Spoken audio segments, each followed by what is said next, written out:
Hi, I'm Dale, and today we're going to look at something called the Book Marketing Strategy Canvas. So, this is based on the business model canvas by a company called Strategyzer. So, I'm going to take you through each of the sections of the canvas, and I always talk about strategy before tactics when we think about our book marketing. So this is going to help you to create a better marketing plan, a better marketing strategy, and then plans that fall out of it. But also, if you're right at the very beginning of your book journey, your nonfiction book journey, this is really going to help you think about your book in maybe a slightly different way, so that when you're writing it, you're thinking of how am I going to get it out there and how am I going to turn it into something so that it is more than a book. So we start off in box one, which is key partners. So who is going to support and amplify your book? So what do we mean by this? Now, very often when we have a book and we want to get it out into the marketplace, we'll give people advanced reader copies, we'll talk to beta readers and get them to read through the book. And the idea there is then when the book is launched, they will write the testimonials and help to promote the book and promote the book into their audience. So it's people like that. Are there other coaches that you could work with, bloggers, podcasters, influencers? Where are you going to publish it? Will you do it on, let's say Amazon and Ingram Spark, only on Amazon, somewhere else? And then you're looking at strategic partners and joint venture opportunities. So I guess one of the biggest questions here is, what value do these people get, do these partners get from supporting your book?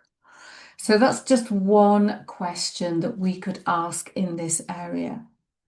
So number two, key activities. What do you have to do to make your book succeed? Now, this is going to sound really, really obvious, but you need to write, edit, and publish it.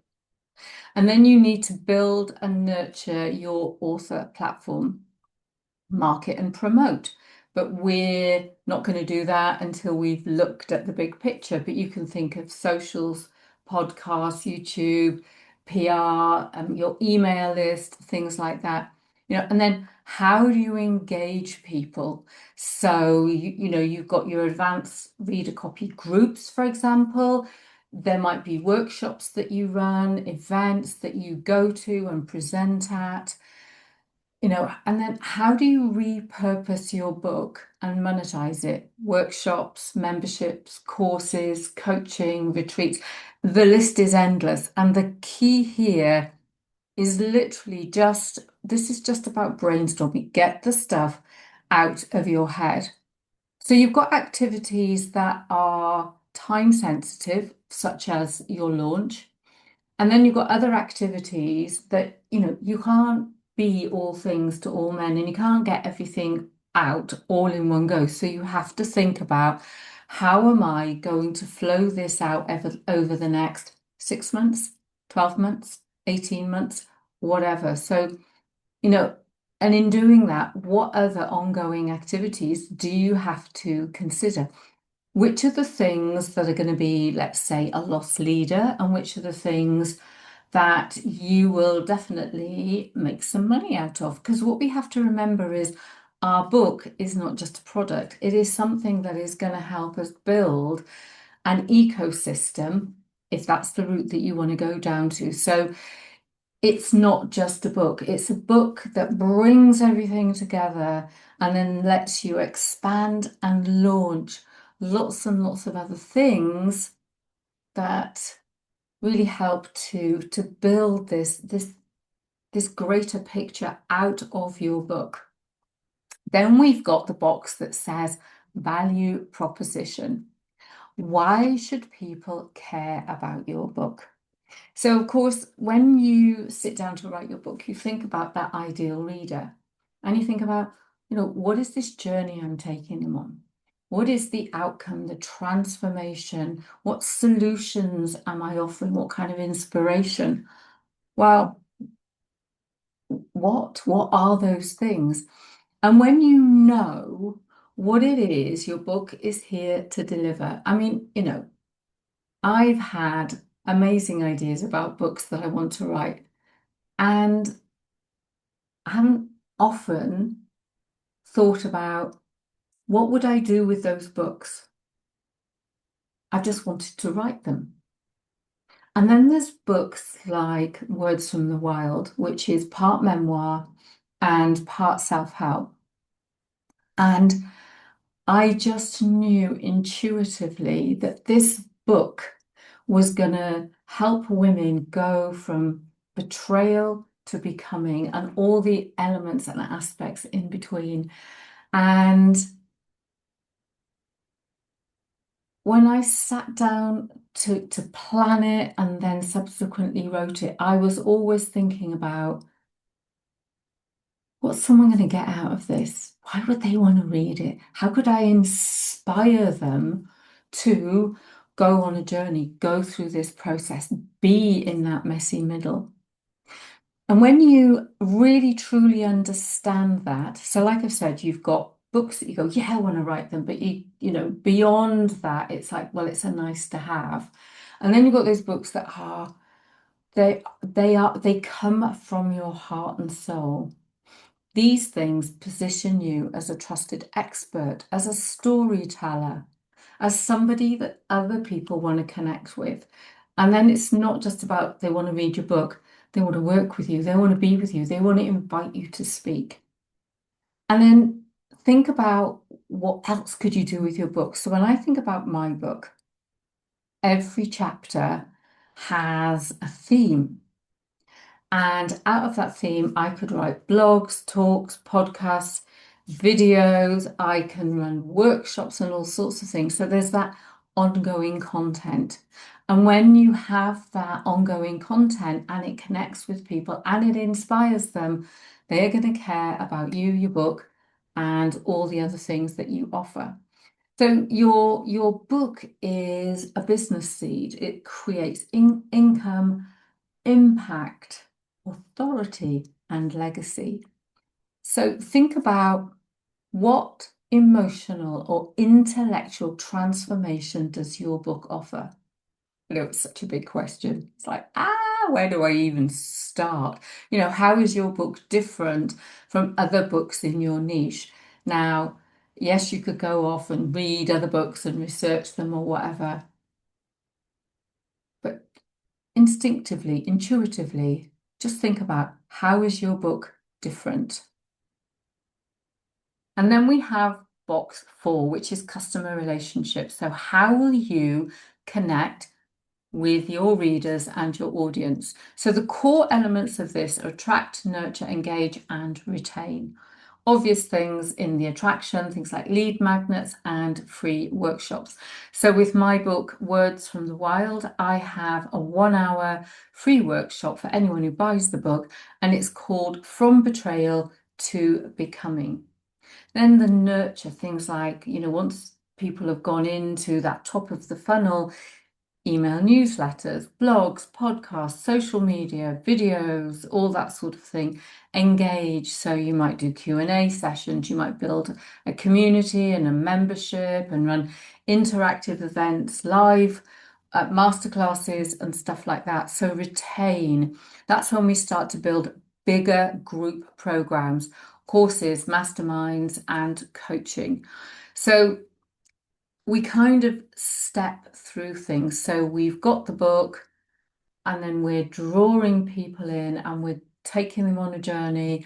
And those people that really love our content, feel really inspired by it, will stay with it.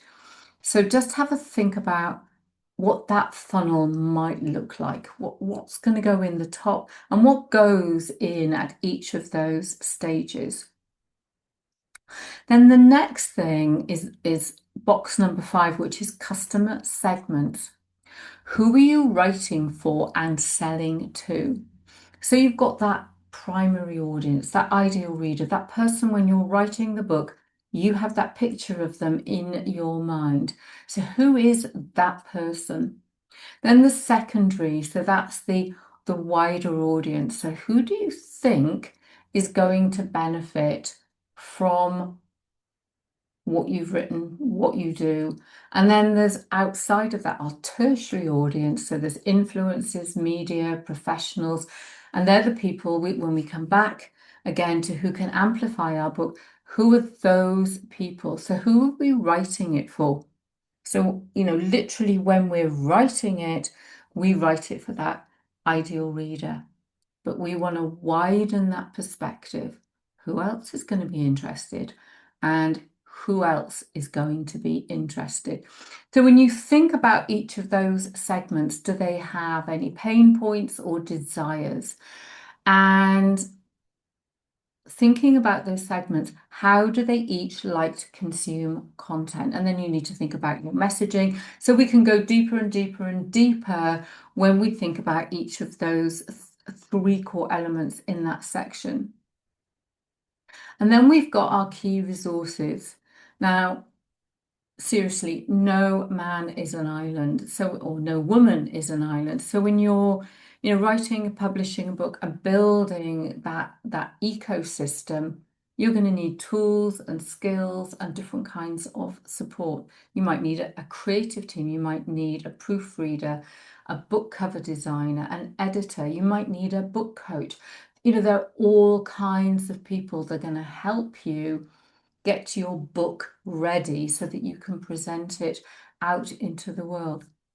You may be technical and be able to do your own website, but you might not. So you've got things like your website, landing pages. Have you ever set up an email platform? What about design tools for creating social media content? Is it something you already know how to do? You might be able to do some, you might already have some, you might need some.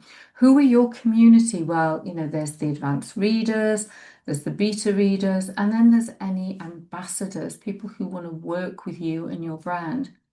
And then there's that very personal bit in terms of your expertise. We can't write a book without our stories and our expertise. We need our energy. So how do we manage all of these things? If you've got a family, then, how do you make the time to do all of these things while you're with them? I've got 3 dogs, and you might think that's really easy, but just, recording a course, for example, or trying to concentrate. So I live in rural Spain, and today is a Sunday when I'm recording this video, and there are hunters everywhere in the hills and in the Rambla, and the guns keep going off, and my dogs keep going wild. I've got a terrified dog underneath. Now, think about your energy when that's happening, yeah? So how do we manage our energy? That's just a small example. Imagine you're writing away and suddenly, the entire house erupts. So we need to think about key resources at all stages. So it's not about writing the book and it's not about launching it. It's that entire ecosystem. How do we write a lead magnet with noise going on? Are we the right people to do it? Who's going to design our book cover?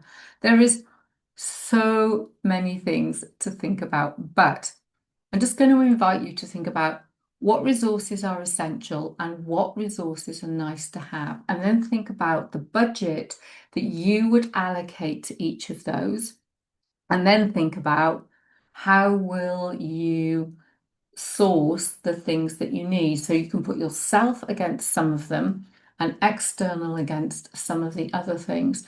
Now, I know that working as a book coach and a strategic book planner, marketer, that we can't do it all ourselves. So often I invite my clients to work with someone who can go and implement those things for them.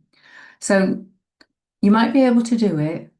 The question is, do you want to? Can you outsource it? So have a think about those kind of things. Then we've got channels. how are you going to reach your audience? Now, today we are spoilt for choice. There is so much going on. A lot of it is very noisy, but we have to decide where do we want to hang out.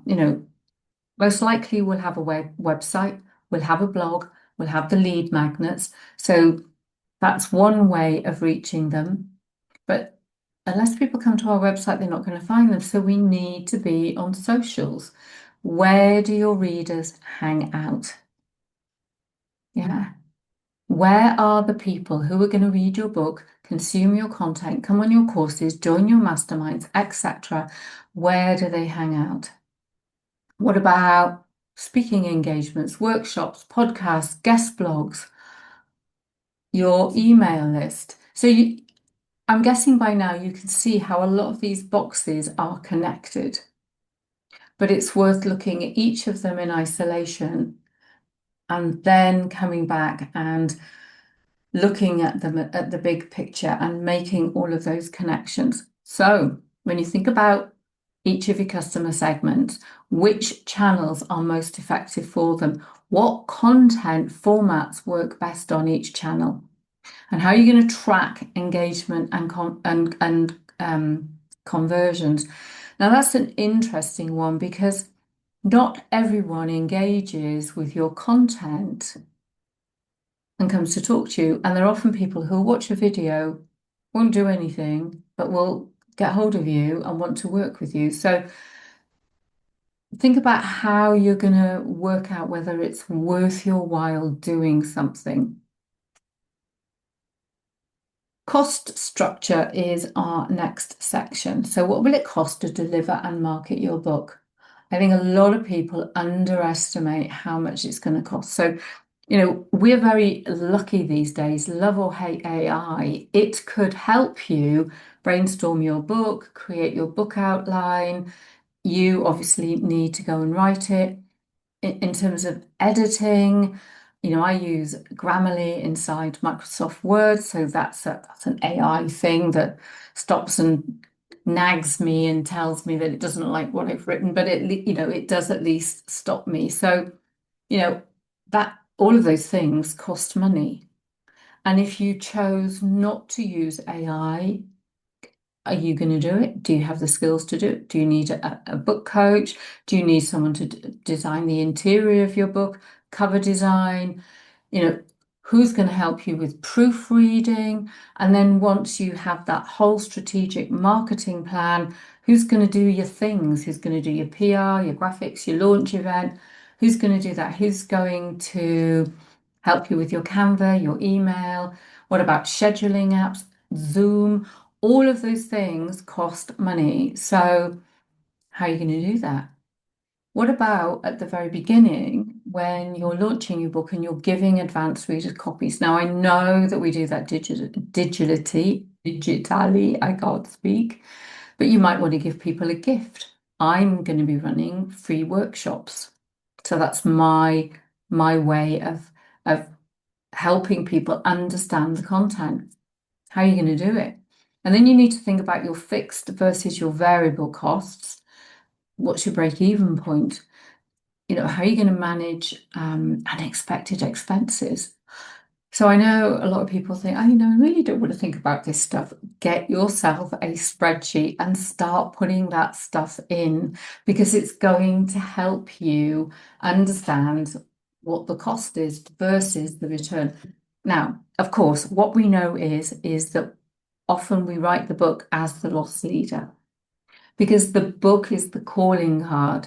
The book is the thing that helps us to draw people into our world when we can then present masterclasses and courses and coaching and retreats and all sorts of things.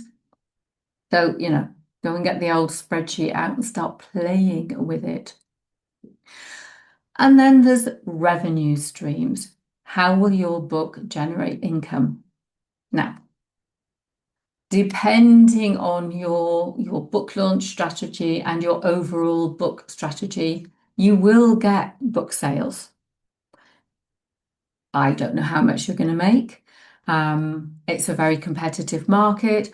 I would suggest you're probably not going to retire on book sales alone, but I hold my hands up and say I could be wrong. But there's companion products, workbooks, and journals. So if I take my book, well, got it, I definitely can't speak today, Words from the Wild.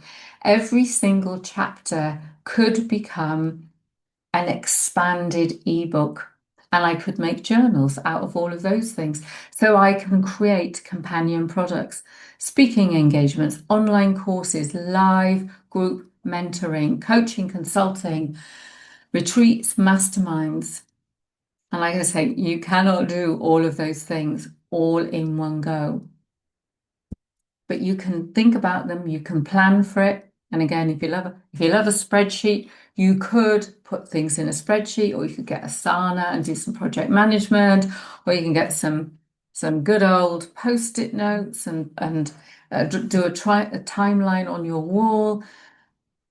But think about what things are going to generate income. Remember those resources, remember your energy. Where do you start first? And then the way that I would look at it is, what could I do according to my energy? So we all have an amount of time. So what are the things that would inspire me the most, help me get in front of people the quickest, that will give me some revenue in the shortest space of time? And what are then the things that I can build up over time? Now, you might want to go straight in with a group coaching program that lasts maybe 12 weeks or 6 months or a year or whatever. Other people might want to go in and say, well, my strategy would be that I'm going to run one-off mastermind workshops. And then what I'm going to do is I'm going to build, build, build, build.